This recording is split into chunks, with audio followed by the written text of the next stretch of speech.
На Южном Кавказе и вокруг него продолжают происходить события, способные существенно изменить экономическую и политическую архитектуру региона.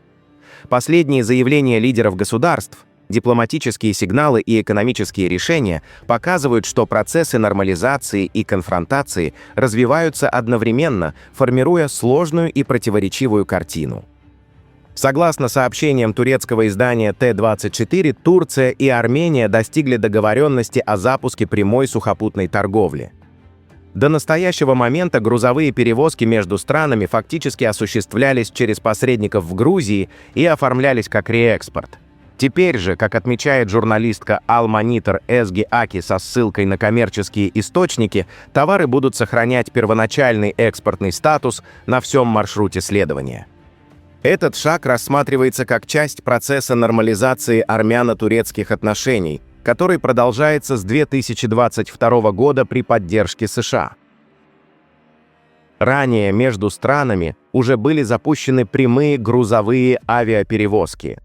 По словам заместителя председателя Исполнительного совета по развитию турецко-армянского бизнеса Наяна Саяка, техническая подготовка решения велась заранее, а новая схема позволит сократить дополнительные издержки турецких компаний примерно на 10-15%. Параллельно в Армении обсуждается вопрос будущего стратегической транспортной инфраструктуры. Премьер-министр Никол Пашинян заявил, что действующая система российского управления железными дорогами снижает конкурентоспособность страны в рамках международного транспортного проекта ТРИП. По его словам, международные партнеры все чаще рассматривают альтернативные маршруты в обход Армении через Мегри, Нахидживан и Турцию, объясняя это тем, что армянские железные дороги находятся под российским управлением.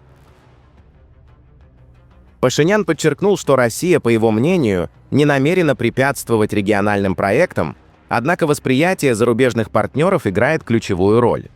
В качестве возможного решения он предложил вариант передачи концессионного управления железными дорогами третьей стране, имеющей дружественные отношения как с Арменией, так и с Россией, например, ОАЭ или Катар. Напомним, что железнодорожная инфраструктура Армении была передана Южно-Кавказской железной дороге в концессию в 2008 году сроком на 30 лет с возможностью продления. Тем временем мирная повестка между Арменией и Азербайджаном остается предметом политических разногласий. Президент Азербайджана Ильхам Алиев заявил, что мирный договор будет подписан сразу после внесения изменений в Конституцию Армении. По его словам, фактическое согласие о мире уже достигнуто после договоренностей в Вашингтоне, однако формальное завершение процесса зависит от Еревана. Алиев подчеркнул, что, по мнению Баку, из армянской конституции должны быть исключены положения, содержащие территориальные претензии к Азербайджану. Одновременно азербайджанский лидер заявил, что не намерен помиловать бывших руководителей Нагорного Карабаха, находящихся под арестом. В интервью «France-24», данном на полях Мюнхенской конференции по безопасности, он сравнил судебные процессы над ними с Нюрнбергскими процессами и обвинил их в тяжких преступлениях против человечества. При этом заявления о мирной повестке сопровождаются продолжением риторики о так называемом «возвращении западных азербайджанцев», что вызывает серьезные вопросы относительно совместимости подобных политических тезисов с заявленной целью устойчивого мира. Продвижение этой темы на международных площадках и в СМИ рассматривается критиками как элемент политического давления и информационного воздействия, способный осложнить переговорный процесс. На фоне политических дискуссий усиливается и военно-технологический фактор. Израильское издание Globes сообщает, что появление у Армении барражирующего боеприпаса, внешне напоминающего израильский хороб, вызвало обеспокоенность в Азербайджане. Представитель израильской оборонной промышленности предположил, что технологический опыт мог попасть в Армению через Индию, где подобные системы уже стоят на вооружении и где в рамках программы Make in India иностранные компании передают часть технологических компетенций местной стороне. Одновременно растет напряженность и на более широком международном уровне. Американский сенатор Линдси Грэм заявил, что отказ США от жесткой линии в отношении Ирана станет катастрофой для доверия к Западу. В свою очередь, президент США Дональд Трамп допустил возможность смены режима в Иране, отметив, что это может оказаться лучшим сценарием для страны, а также подчеркнул, что Вашингтон не намерен допускать обогащение урана Тегераном. Отметим, что текущая линия Вашингтона в отношении Ирана демонстрирует опасное сочетание стратегической неопределенности и завышенных ожиданий.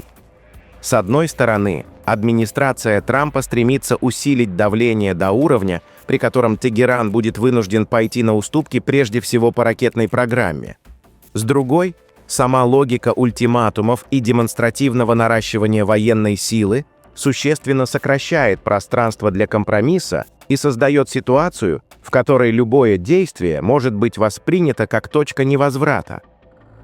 Расчет на то, что ограниченные или точечные удары вызовут управляемую внутреннюю дестабилизацию в Иране, выглядит крайне рискованным.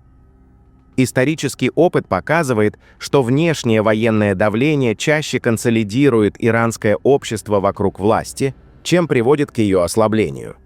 Даже в условиях экономического кризиса и падения национальной валюты прямое вмешательство извне скорее будет использовано для мобилизации населения и легитимации более жестких мер внутри страны.